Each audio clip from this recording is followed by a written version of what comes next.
Iran কি পারমাণবিক বোমা পরীক্ষা করে ফেলছে, বোমা কি বানায় ফেলছে? 2017 সালে উত্তর কোরিয়া যখন পারমাণবিক পরীক্ষা চালায় তখন 6.3 মাত্রার ভূকম্পন রেকর্ড করা হয়।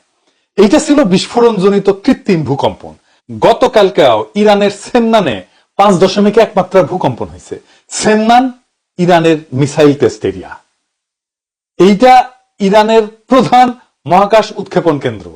এখান থেকে সাফির এবং সিমোরগ লঞ্চ ভেহিকেলের মাধ্যমে স্যাটেলাইট উৎক্ষেপণ করা হয়। এই কেন্দ্র থেকে ইরান বেশ কয়েকবার ব্যালিস্টিক মিসাইল এবং মহাকাশযান উৎক্ষেপণ করছে। সেমনান একটা মরুভূমি অঞ্চল এবং এইখানে সেই কারণে জনসংখ্যা নাই, লোকজন বাস করে না। সেই কারণে এই জায়গায় ব্যালিস্টিক মিসাইল এবং রকেট পরীক্ষা চালানো খুব নিরাপদ। 100 কিলোটনের পারমাণবিক বোমার ভূগর্ভস্থ বিস্ফোরণ হইলে সাধারণত 5 মাত্রার ভূকম্পন অনুভূত হয়। এই সামনান এলাকায় ভূগর্ভস্থ পারমাণবিক বিস্ফোরণের জায়গা হিসেবে তৈরি করছে ইরান, এই রিপোর্ট অনেক আগেই আসিছে। অনেকে চিন্তা করতেছে এইটা প্রাকৃতিক ভূকম্পন না, তবে এই ভূমিকম্পের কেন্দ্র মাটির 10 কিলোমিটার গভীরে। এত গভীরে পারমাণবিক বোমার পরীক্ষামূলক বিস্ফোরণ করা যায় না, করা হয়ও না। তবে আমি তো আর বিশেষজ্ঞ না, যা পত্রিকায় দেখলাম আর কি, সেটা থেকেই বলতেছি আপনাদেরকে। তবে 2024 অক্টোবরে এই সেমনানেই একই মাত্রা ভূমিকম্প হয়েছিল। সেটা ছিল আরো গভীরে, 12 কিলোমিটার গভীরে। আর ইউরোনিউজ স্টোরি করেছিল যে এইটা সম্ভবত ভূগর্ভস্থ পারমাণবিক বোমার বিস্ফোরণ। ইউরোনিউজ কিন্তু ইউরোপিয়ান ইউনিয়নের, এটা খুবই নাম করা, বিখ্যাত, রেসপেক্টেড একটা নিউজ এজেন্সি। তবে পরে জন হপকিন্স ইউনিভার্সিটির গবেষকেরা এটা নিয়ে আরো বিস্তারিত গবেষণা করছিলেন, করে দেখেছিলেন যে এই ভূগর্ভস্থ পারমাণবিক বোমার বিস্ফোরণের যে আলাপ হইতেছে সেটা আসলে সত্য না। এখন প্রশ্ন হইতেছে, যাই হোক, এটা হয়তো পারমাণবিক বিস্ফোরণের জন্য ভূমিকম্প হয়নি, সত্যি একটা প্রাকৃতিক ভূমিকম্প হয়েছে। কিন্তু প্রশ্ন হইতেছে যে ইরানের কি আদৌ পারমাণবিক পরীক্ষা করার দরকার আছে? যদি সে পারমাণবিক বোমা বানায়ও ফেলে তাহলে কি পরীক্ষা করাটা জরুরি, করতেই হবে? না, এটার দরকার নাই। সবচেয়ে বড় কথা হচ্ছে, যেহেতু রাশিয়ার সাথে একটা চুক্তি আছে, তাই কোনো টেস্ট না করলেও চলবে তার। কিন্তু আসলে কি ইরান পারমাণবিক বোমা তৈরি করে ফেলছে যেমন অনেকে মনে করতেছে? ইসরায়েল তো বারে বারে কমপ্লেন করতে যাচ্ছে, কিন্তু এটা কি করছে? আসেন এটা একটু বুঝে দেখি। আজ থেকে 1 সপ্তাহ আগে ইসরায়েলের মিডিয়া রিপোর্ট করতেছে ইরান পারমাণবিক বোমা বানানোর আগে যে ক্রিটিক্যাল টেস্ট গুলো করতে হয় তা সফলভাবে করে ফেলছে। এই টেস্ট গুলো করে ফেলতে পারলে পারমাণবিক বোমা বানায় ফেলা 1 সপ্তাহের কাজ। শুধু ইসরায়েল না, বিবিসিও রিপোর্ট করছিল মাত্র 3 দিন আগে যে মাসখানেক লাগতে পারে ইরাকের একটা পারমাণবিক বোমা তৈরি করতে। এই যে তুলসী গ্যাবার্ড, যে আমেরিকান ন্যাশনাল ইন্টেলিজেন্সের ডিরেক্টর, সে বলছিল যে ইরাকের কাছে এনরিচড ইউরেনিয়াম, মানে বোমা বানানোর, পারমাণবিক বোমা বানানোর জন্য ইউরেনিয়ামকে এনরিচ করতে হয়। এইটা স্টক ইরানে মজুদ এত আছে যে পারমাণবিক শক্তিধর দেশের কাছেই শুধু সেই পরিমাণে থাকে। আইএইএ 1 দশক ব্যাপী একটা অনুসন্ধানের পর একটা তদন্ত রিপোর্টে বলছিল যে ইরান 1980 থেকে 2003 সাল পর্যন্ত এমন কিছু কাজকর্ম করছে তার পারমাণবিক কর্মসূচিতে প্রমাণ পাইছে যা পারমাণবিক বোমা বানাইতেই শুধু করা হয়। 1 বছর আগে, প্রায় 11 মাস থেকে 1 বছর আগে ব্লিংকেন বলছিল যে ইরান 1 থেকে 2 সপ্তাহের মধ্যে পারমাণবিক বোমা বানাইতে পারবে। For a nuclear weapon is now probably 1 or 2 weeks away from doing that. Now, they haven't developed a weapon itself. 1 or 2 weeks. 1 or 2 weeks is probably what the realistic breakout time is. তার মানে ইরানের পারমাণবিক বোমা বানাইতে পারার সক্ষমতার বিষয়টা এটা দীর্ঘদিন থেকে আলাপের মধ্যে আছে, এবং এই আলাপটা এরকম যে তার 1 সপ্তাহ থেকে 1 মাসের মধ্যে সে বানাই ফেলতে পারে। সেটা আজকের আলাপ না, অনেকদিন আগে থেকে আলাপটা চলতেছে। শুধু বিবিসি না, সিএনএন একই রিপোর্ট করছে। 2023 সালে আন্তর্জাতিক পরমাণু সংস্থা, এটা যেটা বললাম আইএইএ, হঠাৎ করে জানাই দিল যে ইরানের পরমাণু স্থাপনায় 83.7% মাত্রার সমৃদ্ধ ইউরেনিয়ামের চিহ্ন পাওয়া গেছে। ওরা দেখছে। শুনতে নিরীহ লাগলেও এটাই সেই মাত্রা যেটাকে একেবারে বোমার দোরগোড়ায় পৌঁছে যাওয়া বলা হয়। আর ওইদিকে 60% মাত্রা সমৃদ্ধ ইউরেনিয়ামের মজুদ তখন ছিল 128.3 কিলোগ্রাম। প্রচুর। ইতিহাসে প্রথমবার এই পরিমাণ। এখানে শেষ না, পরের বছর আমেরিকা সরাসরি বলেই দিল যে ইরানের ব্রেকআউট টাইম, মানে বোমা বানানোর জন্য যতটুকু সময় লাগে, সেটা কমে এখন মাত্র 1 থেকে 2 সপ্তাহ হয়েছে। 1 থেকে 2 সপ্তাহ ভাই, যেন বাজার থেকে সবজি কিনে না ঝোল রাধার সময়। আইএইএ এর একটা সদ্য রিপোর্ট বলছে যে 60% মাত্রার সমৃদ্ধ ইউরেনিয়াম এখন ইরানের কাছে আছে প্রায় 408 কিলোগ্রাম।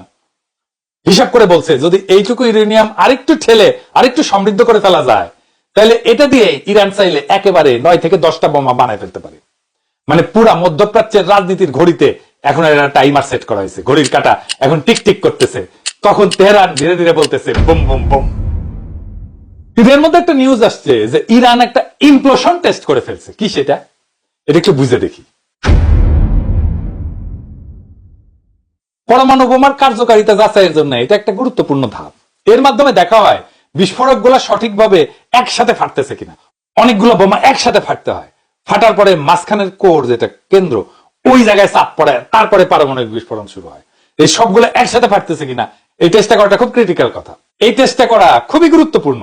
অনেক সময় এটা সাব ক্রিটিক্যাল টেস্ট হিসেবে করা হয়, মানে এমন ভাবে করা হয় যেন চূড়ান্ত নিউক্লিয়ার বিস্ফোরণ না ঘটে কিন্তু সংকোচনের সফলতা যাচাই করা হয়। এটা মানে এটা কি বুঝে দেখি, বিস্ফোরণ হলে ছুটে যায় চারিদিকে, তাই না? এটা হচ্ছে এক্সপ্লোশন। আর ইমপ্লোশন মানে হচ্ছে বাইরে থেকে ভিতর দিকে ঢুকে আসে। এইভাবেই আসলে পারমাণবিক বোমা ফাটে। প্রথমে বাইরে থেকে একটা বিস্ফোরণ হয় যেটা ভিতর দিকে আসে, আর ভিতরে করে থাকে পারমাণবিক বোমা, সেটাকে ফাটায় দেয়। প্লুটোনিয়াম ভিত্তিক যে বোমা, এইটার জন্য এই ইমপ্লোশন টেস্টটা গুরুত্বপূর্ণ। এই ইমপ্লোশন টেস্টটা করে ফেলছে ইরান। হিরোশিমায় যে বোমাটা পড়ছিল ওইটা প্লুটোনিয়াম বোমা ছিল না, কিন্তু নাগাসাকিতে এটা প্লুটোনিয়াম বোমা ছিল। এই টেস্টটা গোপনেই করে দেশগুলা, কারণ পূর্ণমাত্রা পরমাণু বিস্ফোরণ আন্তর্জাতিক নজরদারিতে পড়ে। ইমপ্রেশন টেস্ট করতে পারলে বোঝা যায় একটা দেশ পরমাণু বোমা বানানোর চূড়ান্ত ধাপের কাছাকাছি চলে আসছে, এমনকি বোমা ফাটানো ছাড়াই। আর এই ইমপ্রেশন টেস্ট হইতেছে পরমাণু বোমা মেকানিজমের হৃৎপিণ্ডে ঢোকার শেষ রিহার্সেল। এটা যেন সেই মুহূর্ত যখন শেষবার একজন অস্ত্রের ট্রিগার চেক করে নেয়। ইরান, উত্তর কোরিয়া বা অন্য কোন রাষ্ট্র যদি এটা সফলভাবে করে, তাহলে ধরে নিতে হবে ঘড়ির কাঁটা এখন আর ঘোরে না, এখন বাজে। ইরানে ইসরায়েল আক্রমণ করলে সে তার পারমাণবিক বোমা বানানোর কর্মসূচিকে ত্বরান্বিত করবে, এটা অনুমান করছিল সকলেই। সম্ভবত ইরান এই কাজটা করে ফেলছে। তাই এখন ট্রাম্পও বলতেছে আমাদের গোয়েন্দারা যে রিপোর্ট দিছে ইরান পারমাণবিক বোমা বানাইতেছে না, এটা ভুল। ট্রাম্প কইছে যে 2 সপ্তাহ টাইম চাই, তারপরে সিদ্ধান্ত নিব ইরানে অ্যাটাক করবো কিনা। আমেরিকার বাংকার ব্লাস্টার বোমা আছে, যে বোমা যেটা মাটির নিচে থাকা ভূগর্ভস্থ বাংকার বা স্থাপনা ধ্বংস করতে পারে। ইরানের পারমাণবিক স্থাপনাগুলো সব মাটির নিচে, তবে ইরানের পারমাণবিক স্থাপনা এত গভীরে যে আমেরিকার বোমা সেই পর্যন্ত পৌঁছাবে না, বাংকার ব্লাস্টার আনুক আর যাই আনুক। এখন প্রশ্ন হইতেছে ইরানে কি আমেরিকা আক্রমণ করবে? ট্রাম্প তো সিকিউর পারিচ্ছে। অনেকে মনে করতেছে ইরানকে হুতায় দেবে আমেরিকা আর ইসরায়েল একসাথে। আমার অনুমান এটা পারবে না।